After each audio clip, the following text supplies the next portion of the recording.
live independently at some point and should be living co-independently in a house. So the washing should be both people's responsibility now, shouldn't it? It doesn't take 2 seconds to see that a wash is finished, throw it in the dryer, put on the line.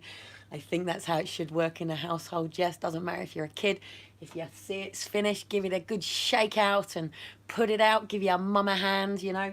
So the question I have to ask is, how much washing do you have, and how much does your washing powder cost you a week?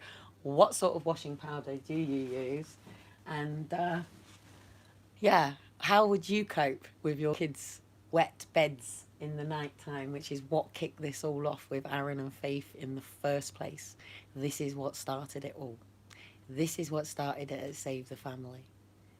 The fact that at Save the Family, the heating was controlled by the Moan Home. And on the 5th of December 2012, it was so damn cold. My daughter was getting up, wetting the bed, getting in my bed, wetting the bed with me. And I was having to put all of my washing, not in my own kitchen, but into the hallway to then lug it across the way to go into the room that we still had to put on our coats and everything when we were knee deep in snow to go over to the washroom. We weren't at that particular point, but it headed into that way. The same when I was at Edgbaston House. Yes, I had a washing machine, but I didn't have room for a dryer, so I was using the dry room downstairs where we had washing machine and dryer where we could use it. The council were charging £1, £1.50 for a wash and £1 for a dry.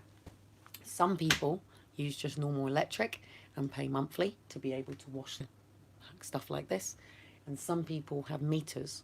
If you put a tumble dryer on, you will find that most people don't use a tumble dryer if they're on a meter because they panic about how fast it goes around on the meter and how quickly it takes their credit.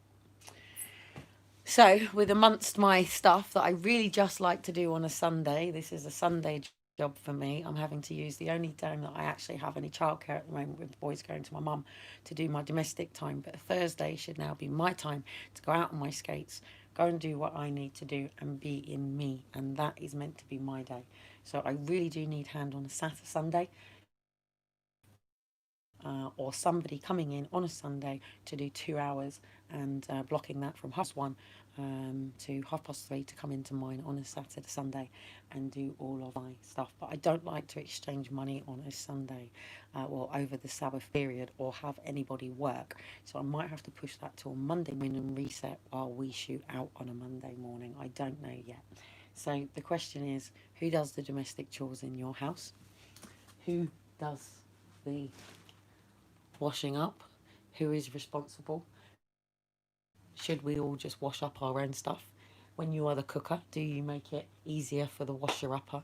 Or are you the only person in your house that has to do the cooking, the washing up, the drying, and the putting away? And when it comes to the putting away, how OCD are you about where things go in your cupboard and your fridge? Or do you just throw things in where things go? And the other question that I'm going to ask you is your tins and jars. I don't usually do these sort of things, but are they all facing forward, all lined up, or do you just throw them in the cupboard? Because you are connected to everything. Energy is, it flows through you. You are everything that you have around you. I'd like to say thank you to Family Church for dropping me off 3 bags today. Thank you to my housing officer today, who's finally standing up for me with the fact on why I go through this last week really damn struggling. And I mean really damn struggling because I have to live literally hand to mouth, hand to mouth, hand to mouth, which is not what I wanted. But obviously I am prepared for what's going on. And I did say this is going to come because Universal Credits is going to go completely computerised. It's going to fuck up. And I've had a move in between, so even my housing benefit hasn't changed over, and we are struggling massively. Even my housing officer is pushing from the other side now. So having my rice and my pasta is not that I eat pasta if I don't have to.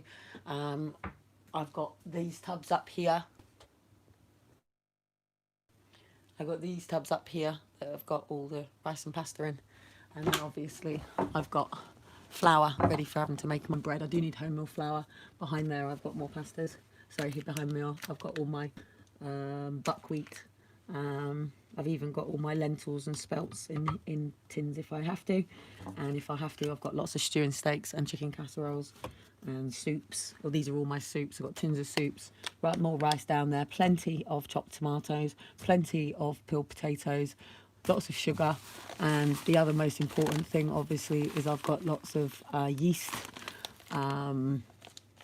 And that's basically what I've been doing to prepare. I don't have land or space to build, but I am going to be turning this little bit out there into a bit of a gardeny thing that's going to give us basic stuff that we can then take and move with us. So yeah, there you go. Catch you later. See you later.